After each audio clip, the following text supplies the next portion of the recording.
الحمد لله رب العالمين، والصلاة والسلام على أشرف المرسلين نبينا محمد وعلى آله وصحبه أجمعين. Before we start, inshallah, I want to do something for those who are with us, taking exams and registered and so on. I want to take attendance, if you guys don't mind.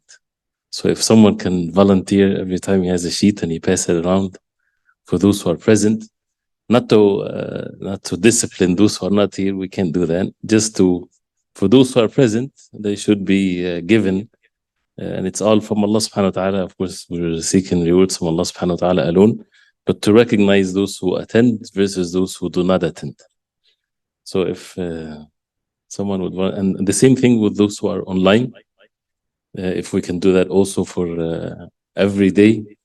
And then every week we have the names of those who attended, inshallah. Hopefully, inshallah, it's not a burden, but someone would volunteer with that. Is that okay? Easy, inshallah. Okay, inshallah. Yeah, a piece of paper is fine. And one piece of paper will be at the end of the week. I can have it and then it'll be fine, inshallah. Jazakumullah khair. But again, for those who want to attend, of course, this is for everyone. It's not just for those who are registered, inshallah.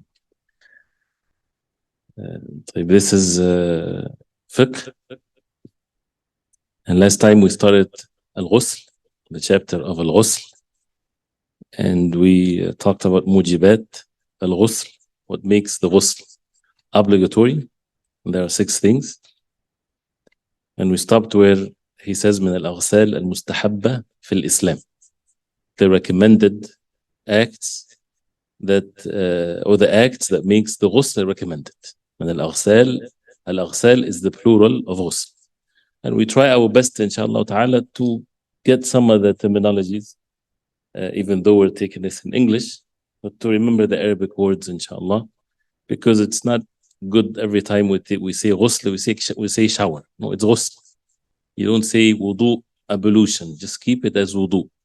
We'll keep the salah as salah, ghusl as ghusl, because it has a definition to it. So if you say a shower, it means something else. So al-ghusl as an act of obedience to Allah subhanahu wa ta'ala, as we talked about the definition of it, as far as not the linguistic meanings of it, because the linguistics is washing, or you can say a shower, whatever there is. But al-ghusl shar'an, according to the deen of Allah subhanahu wa ta'ala, as a definition, إفاضة الماء على جميع البدن من قمة الرأس إلى قرار القدم بالماء الطهور على وجه مخصوص. So إفاضة الماء, the pouring, the covering of water, not wiping. So إفاضة الماء. So the pouring of the water, we took that before. From قمة الرأس, from the top of the head all the way to the toes, that means the entire body, with a water that it's tahur. We talked about the 3 categories of water. So it has to be pure.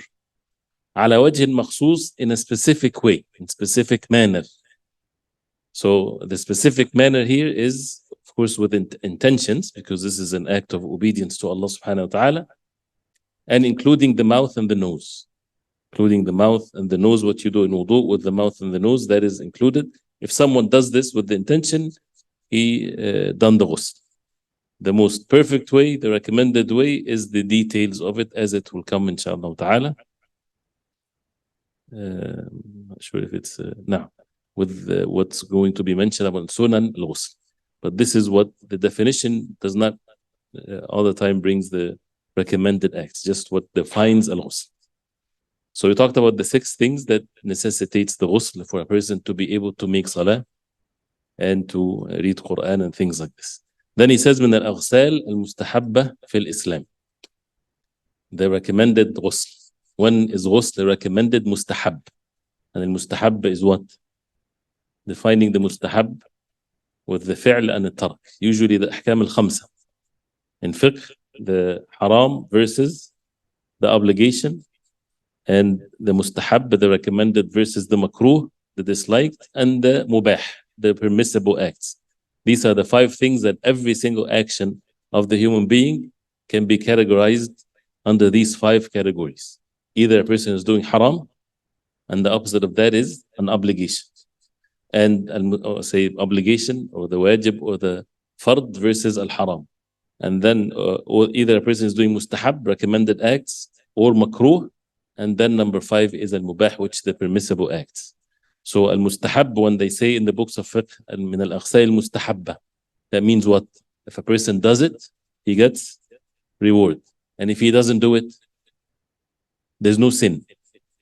Like this, as far as the definition is concerned, fiqh-wise, there's no kafara, there's no expiation if a person does not do the recommended ghusl, things like this from the fiqh perspective. But as far as the actions are concerned, it's mustahab. That means this is a good thing. So why would a person not do what is good? He should make sure that he do what is mustahab. And the reason why we know the rulings is that if a person misses it, there's no expiation or a sin to repent from or so. So here he mentioned some of the aghsal here, and it depends on how you count them. According to Madhab Ahmad, which is the book is mainly is upon, is 13 types of ghusl, but he does not mention all of them here. I think we'll count. We'll count how many ghusl is mentioned in the book. The first one, ghusl yawm al-jumu'ah. Ghusl yawm al-jumu'ah, the ghusl for the day of Jumu'ah. We're not going to get into the details or the evidences, right? Because this is what is meant for us to just to get the mas'ala and then go forward so that we can cover the book, inshallah ta'ala. So ghusl yawm al-jumu'ah is mustahab. Yes, there's difference of opinion whether it's wajib or mustahab, right? So the majority of the people of knowledge is that it's upon al-istihbab. That means it's recommended in the hadith of the Prophet sallallahu alaihi wasallam. ghusl al-jumu'ah wajib ala kulli muhtalim, it's wajib upon every person. But then the other hadith that says that whoever comes to Jumu'ah, man ightasala fabiha wa ni'mat, whoever takes a shower, this is good, and whoever makes wudu, there is no harm. So again, so the majority are upon that it's recommended. Should a person leave it? No, ever. For those who come for Jumu'ah, they should take the ghusl, and it starts from after Fajr, not from the night of Jumu'ah. It starts from the time of Fajr, and of course it's more recommended to be right before a person comes for Jumu'ah. So but the details, we're not discussing this here, inshallah ta'ala. So ghusl yawm al-jumu'ah. The second one is ghusl al-ihram, the ghusl for the ihram. When a person makes ihram for umrah or hajj, it's recommended to take a shower, to make ghusl, right? To make ghusl, it's recommended before ihram. And before ihram, it doesn't have to be right before ihram. It's best, of course, but out of convenience, if a person is in a place where he's going to put the clothing of al-ihram and he takes a shower, and then he makes the ihram, which is the talbiyah, labbaik Allahumma umrah or hajj, at the miqat, not to do it after he puts the clothing of al-ihram. This is out of convenience, but at least it's recommended for a person to make ghusl. So, and the aghsal mustahabba, the recommended ghusl, is to observe in it the same way that a person would do with the obligatory ghusl, as far as how to do it. The third one, and we're counting here, al-ghusl liman ghassal al-mayyit. Al-ghusl for the one that made ghusl to the dead. As we talked before, that from mujibat al-ghusl, from the things that makes ghusl wajib, is the washing of the dead. But it's not obligatory upon the dead, it's upon those who are alive. So the one that washes the dead, not the one that attends. Sometimes the person just giving the water or something like this. The one that actually washes the deceased, even if he's wearing gloves or whatever, it's recommended, mustahab, to make ghusl himself, to take a shower himself. And it's not wajib. But there is a hadith of the Prophet ﷺ that relates to this. So here it's recommended. And before we continue, take this important benefit that the ulama mentioned, even though we might say it at the end. The aghsal mustahabba, the recommended ghusl, the ulama, many of it, they mentioned that this is mustahab because there might be differences of opinions that it's wajib. So to be away from the differences of opinions, but the wujub or the obligation is not something that is very clear. But some said it's wajib, and others would say it's mustahab. So to be away from the differences of opinions, and when they say in the books of fiqh, this ghusl is not wajib, that means what? It's mustahab. If something is not wajib, if something is not obligatory, that means what? that means it's mustahab, not haram, of course. I mean, it depends on the context. But in the fiqh, when they say, for example, ghusl yawm al-jumu'ah is not wajib, it's not mandatory. Does that mean? It means that it's mustahab. So that's why they nafi al-wujub, to deny or to negate the wujub, means يدل على الاستحباب, that it's an evidence that it's mustahab. And the other thing is خروجا عن الخلاف, to be away from the differences of opinions, as Qudama mentioned in Mughni and others. So number what? Number 4, غسل العيدين, the ghusl of the two Eid, Eid al-Fitr and Eid al-Adha, the ghusl before going to the Eid. And this is from Ibn Umar radiallahu anhu and others. So the same thing as for Jumu'ah. The next one, إذا أفاق من جنون أو إغماء. If a person afaq, that means he gained conscious from insanity, he lost his mind, or fainting. If a person fainted and he gained conscious, it's recommended to make ghusl. It's not wajib, but it's recommended. Unless, but this is not mentioned here, unless he discovered that something happened that makes ghusl wajib upon him. This is a different mas'ala here. But just the fact that he fainted or person lost his mind temporarily, then he gains conscious again, it's recommended to make ghusl. These matters, again, there's differences of opinions and the rulings of it, but here we're taking that it's mustahab. Here he mentioned it as one. Make this as 2. Al-Junoon is one, insanity is one, Al-Ighma is another one. Right? Fainting is another one. Of course, from sleep, it's not recommended to make ghusl after sleeping. Only the wudu. The next one, ghusl dukhul Makkah. The ghusl when a person enters Mecca before he enters Mecca. If a person again has the means and the ease to do so, it's recommended out of the ta'zim of Mecca, to exalt Mecca. And even the ihram itself, so they say the wisdom behind the ihram is that no one is to come like this and to enter Mecca like that. He has to be in that state of al-ihram, exalting the city of Mecca. The next one, al-ightisal li salati kusufin aw istisqa. 2 things here. It's recommended to make ghusl for salatul kusuf, when the sun or the moon, and if the kusuf mentioned alone, it refers to the other 2. So al-kusuf of the sun or the moon, if the sun eclipse or the moon eclipse, to make ightisal before it, it's recommended. Aw istisqa, or seeking rain, the salatul al-istisqa, the salah of rain. And this will be talked about later as far as the salah is concerned. So these are 2 things. So we'll count inshallah at the end how many. Al-ightisal for salatul kusuf and salatul istisqa. It's recommended.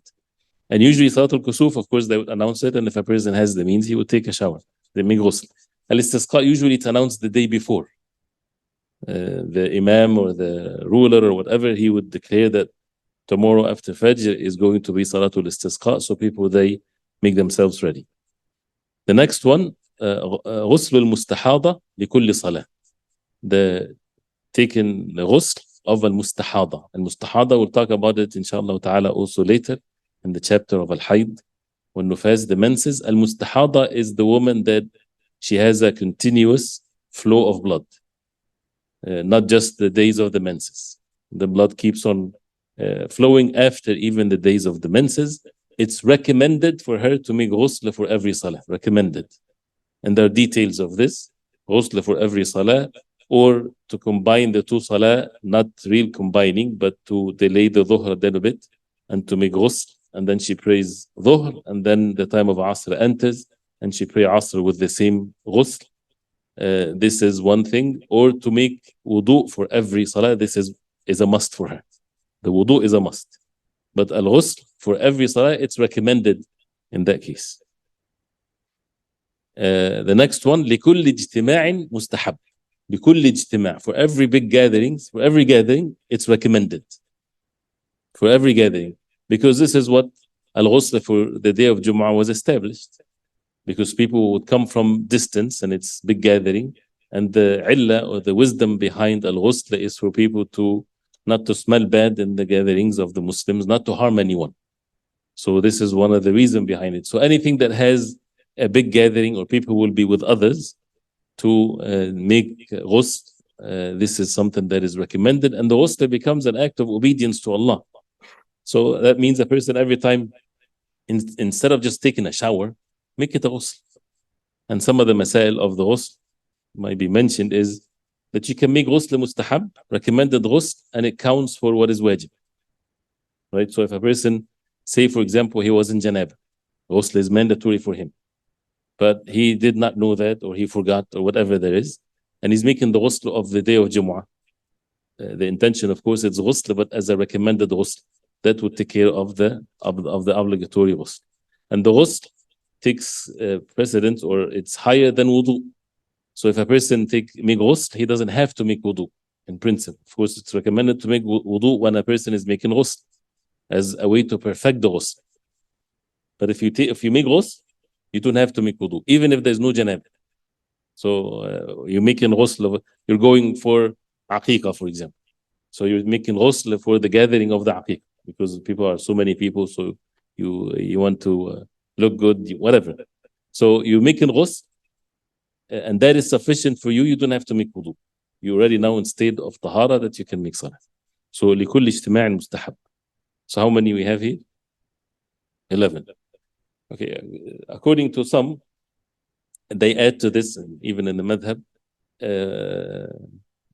the ghusl for the day of Arafah, the ghusl before Muzdalifah, and then you can go on, days of Mina and things like this. But it's not mentioned here, so it's basically can be categorized under لكل اجتماع مستحب. For every gathering, it's mustahab, but not to make it difficult for oneself or for others. Some people, they think it's mustahab, so let's make it inconvenient. And that's not a good thing, not to make takalluf in these matters. So these are the recommended aghsal. Clear? The next thing, and as we said, if there's questions related to what we said, we'll do that inshallah ta'ala at the end, and we have a hadith also for today, inshallah ta'ala. But the masail, the many different masail, we can keep it for later, inshallah. But so that we make sure that we understand just what is being mentioned here. The next point here is shurut al-ghusl. Shurut al-ghusl. The conditions for al-ghusl. He mentioned the mujibat, what makes it mandatory, and then the recommended aghsal, and then after that the shurut. Sometimes things are done in different orders. So here's shurut al-ghusl, the conditions for the ghusl. And the conditions, as we mentioned before, that for the ghusl to be valid, you have to fulfill these conditions. Otherwise, the ghusl is not valid. And the condition is not part of the act itself. So it's something separate from the act itself, and that's why it's a condition for it. And he says 7 conditions. The first one, like the same condition for wudu, انقطاع ما يوجب الغسل. انقطاع ما يوجب الغسل. That means what makes the ghusl mandatory has to be done and finished with. So what's, for example, necessitates the ghusl, makes it obligatory, is there's relations or so. So if a person takes a shower or makes ghusl while the act that makes ghusl mandatory is going on, right? The ghusl is not valid. So what makes the ghusl wajib has to be done, so that the ghusl then afterwards is valid. انقطاع ما يوجب, this is what انقطاع ما يوجب الغسل. The same thing what a person making wudu while breaking his wudu, right? He has to finish that first and then make wudu. The second one, an-niyya, the intention that a person is making ghusl. And that's very clear in the ghusl, because people normally they don't make wudu. Non-Muslims, they don't make wudu, but they make ghusl, meaning in the sense they take a shower. So it's the normal thing that people would take showers, and that's why people have some issues with understanding the niyyah of the ghusl. Meaning, if I make ghusl, I don't have to make wudu. Yes, ghusl is with the niyyah becomes an act of ibadah. So what separates it from the normal behavior of a person is the niyyah, is the intention. Number 3, al-Islam. So a person has to be a Muslim for him to make ghusl, and that's why from what obligatory upon a person becomes a Muslim is to make ghusl. So al-Islam, a person has to be Muslim as a condition of the ghusl being valid as far as ghusl is concerned. Al-aql, person is sane, he's not insane. And this is a condition for every act of worship. And then at-tamyiz. At-tamyiz is the age, as we talked about at-tamyiz. Remember at-tamyiz? Tamyiz is the child reaches an age where he's able to know things. He's able to know that this is wajib, this is haram, this is recommended. So this is at-tamyiz, which is usually the age of 7. Usually, because the age of 7 is mentioned in the hadith of the Prophet ﷺ. So this is number 6, number 5, right? Number 6, al-ma' al-tahur al-mubah. The water that is pure, and al-mubah, you can add this as a condition, or it's mentioned with the tahur. It's referring to the water itself. It has to be mubah. And what's the significance of saying mubah? Permissible. Tahur is clear. It has to be clean, not impure. But what is mubah? Talked about that in the water before. That means permissible. That means it's not, for example, not stolen. Someone stole water. You cannot make ghusl with a stolen water. So it has to be mubah. The last condition, إزالة ما يمنع وصول الماء إلى البشرة, which is also mentioned in wudu, to remove what prevents the water from reaching the skin. So someone has paint on him or something like this, he needs to remove that. And as we said, if it's not removable, he tries to remove it and it's not being removed, that's fine. The ghusl is valid, the wudu is valid. So إزالة ما يمنع وصول الماء إلى البشرة, what prevents the water from reaching the skin. So these are the conditions. Clear? Some of it is like the wudu, like actually all of them. Correct? So it's easy to study the shurut of al-ghusl because it's the same as the shurut of the wudu. Clear?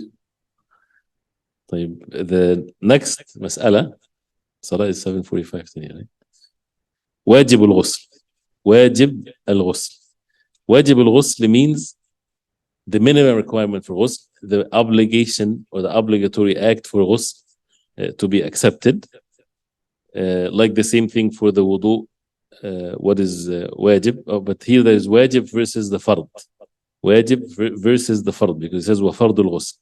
When the ulama talks about wajib and fard in the same context, it means the wajib is still obligation, but of a lesser level than al-fard. Al-fard is heavier than the wajib. And there's a difference between the fard and the wajib also in the ibadat. If a person misses the wajib, if he misses what is wajib in the ibadah,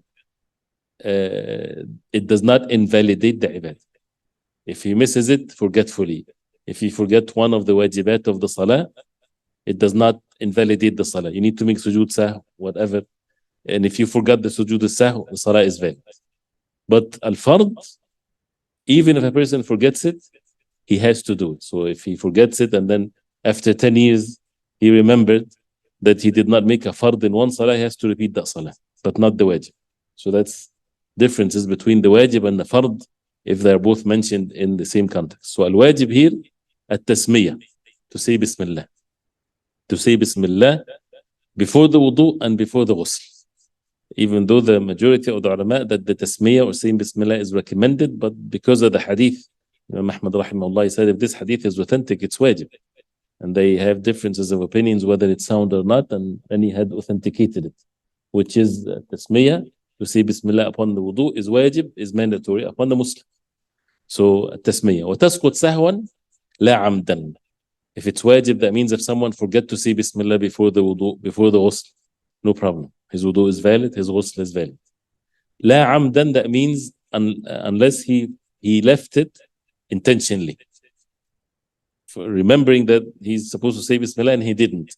Then, according to that opinion, is the wudu or the ghusl is not valid. And if it's wajib like this, a person might say, but I'm in the bathroom. And should I say Bismillah? And he remembers, but he doesn't want to say it because he's in that place. According to that, you have to say it because it's wajib. If you have the luxury to step outside and say Bismillah and come back, sure, if you want to do that. But if not, then you still have to say it. And you don't say, well, I cannot say Bismillah. If it's recommended, yes, you can say, I cannot say Bismillah in this place. But if it's wajib, you have to, even if you are in the bathroom, for example, right? So this is the tasmiyah.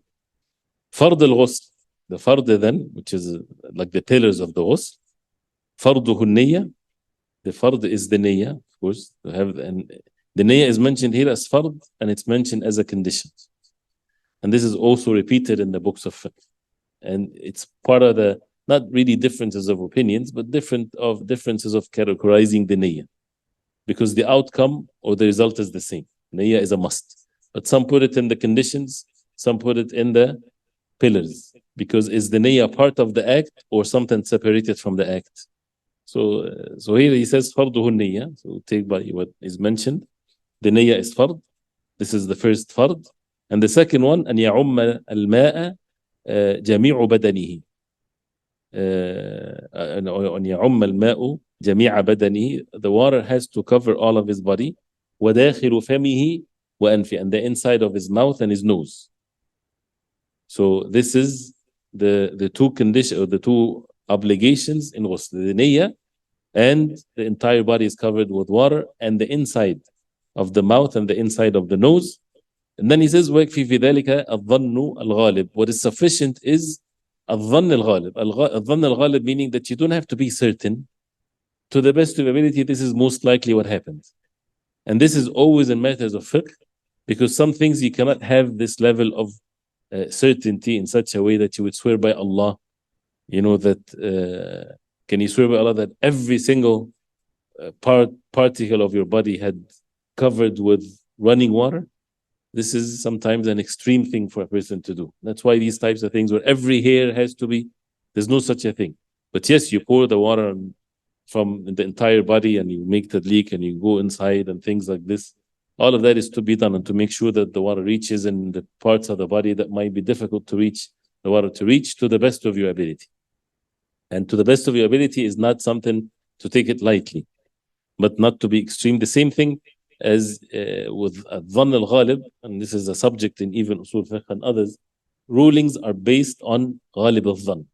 That it's when it's translated is more likely, or because just to separate it from what is certain, because if it's certain, your life will be very difficult.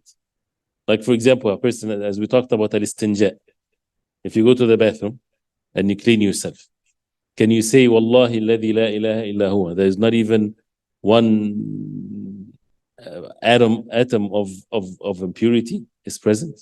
You can't say that. Then people are going to do crazy stuff. So what is sufficient is if the tissue, for example, comes out without najas, without impurities, this is sufficient. And it's not yaqeen, right? But it's with the evidences that a person has when it comes to this without water. And so the same thing with ghalabat al-dhann, the same thing with the najasa. Some people that make their life very difficult and it's extreme. They're in doubt to have najasa, maybe this and that. No, you act based on ghalabat al-dhann, what's more likely to be the case. Then he says وَمَنْ نَوَى غُسْلًا مَسْنُونًا أَوْ وَاجِبًا أَجْزَى أَحَدُهُمْ عَنِ الْآخَرِ. As we mentioned this mas'ala. This is a mas'ala here. Whoever intended to make a recommended ghusl or wajib, one would suffice for the other. So it doesn't matter whether the ghusl is wajib, mandatory, or recommended, one would be sufficient for the other. The same thing with wudu. You made wudu for sunnah prayer, or for salatul, you want to make salatul istikhara, for example. So you made wudu and you prayed salatul istikhara before you came to the masjid. Can you use the same wudu for salatul fard? Of course, you are in state of wudu. So the same thing for the ghusl. Okay, we'll take the sunan of the ghusl quickly, inshallah, and then we go to the hadith. Sunan al-ghusli, the recommended acts of ghusl. Number one, at-tasmiyah, to say Bismillah, even though he said it's wajib, right? So is it wajib or saying Bismillah, it's recommended? The majority of the ulama, they say that it's recommended. So but this is maybe something Allah knows best why he mentioned them both. But it's the majority are that saying Bismillah is recommended, but it should not be missed because, again, to be away from the difference of opinion, because the hadith is very strong in this. Never miss the tasmiyah. Number 2, al-bidaya bi-izalat al-adha. This is before the ghusl is to make Bismillah, say Bismillah. The second one is to start al-bidaya, to start the ghusl, before the ghusl, by removing al-adha, the harm, whether it's the, not necessarily najasa, because as it will come, al-mani, seminal fluid is not najis, it's not impure, but to remove that first, to clean oneself first, to clean the private parts first. Number 3, غسل الكفين قبل إدخالهما في الإناء. To wash the hands before putting them in the container. If a person is making ghusl from a container, there's a hadith of the Prophet ﷺ about that, especially if he wakes up from sleep, that you have to wash your hands outside of the container first, so that you don't contaminate the water outside, and then you can put your both hands in the container afterwards. But if you're making ghusl from a shower, from running water and things like this, you don't have to make this one. So this is ghusl kafaini before you make them enter the container. Next, al-wudu qablahu, to make wudu before you make ghusl. So this is the perfect way to make ghusl, which is the recommended acts. To make wudu before the ghusl. And whether to wash the foot in this wudu or not, either or.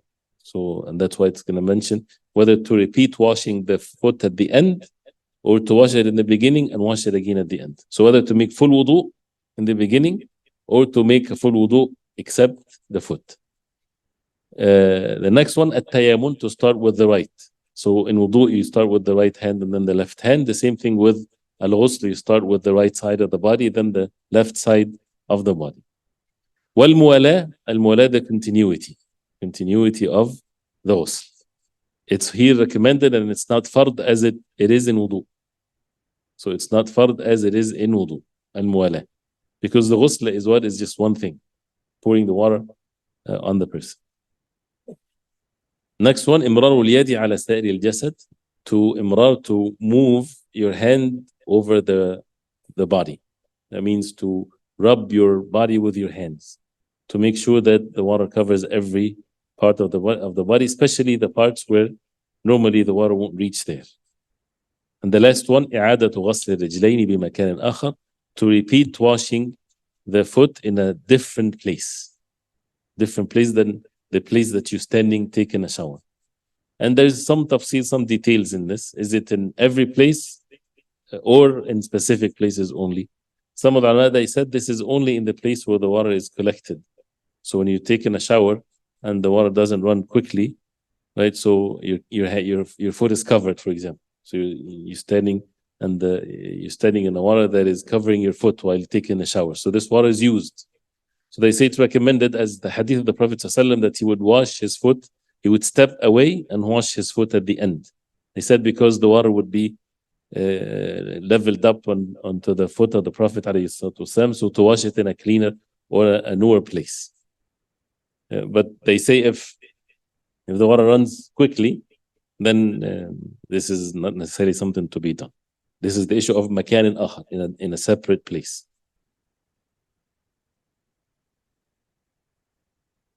Okay, so this is the sunan. So how many sunan we said here? 8. 8 recommended acts.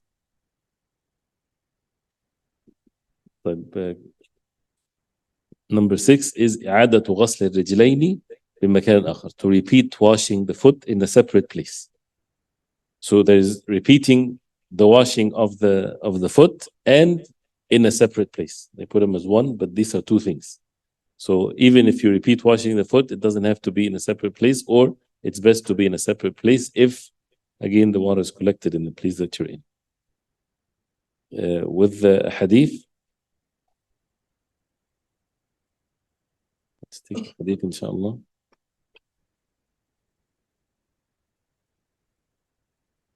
As you know that we're not taking them in order, so make sure that you write the number. 57. Hadith 57.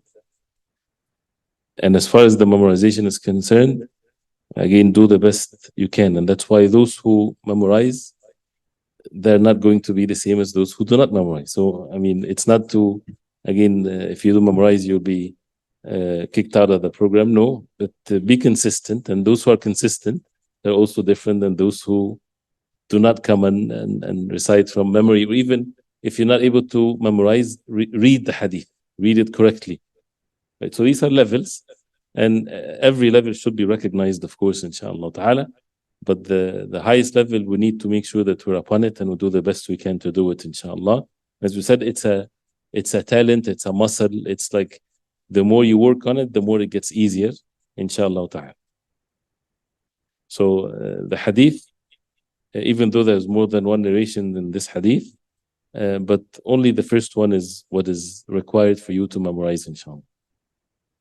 The hadith says, make sure that you look at it, read it correctly, make your own tashkil on it, like this. It says, عن أبي هريرة رضي الله عنه قال قال رسول الله صلى الله عليه وسلم لا يغتسل أحدكم في الماء الدائم وهو جنب لا يغتسل أحدكم في الماء الدائم وهو جنب.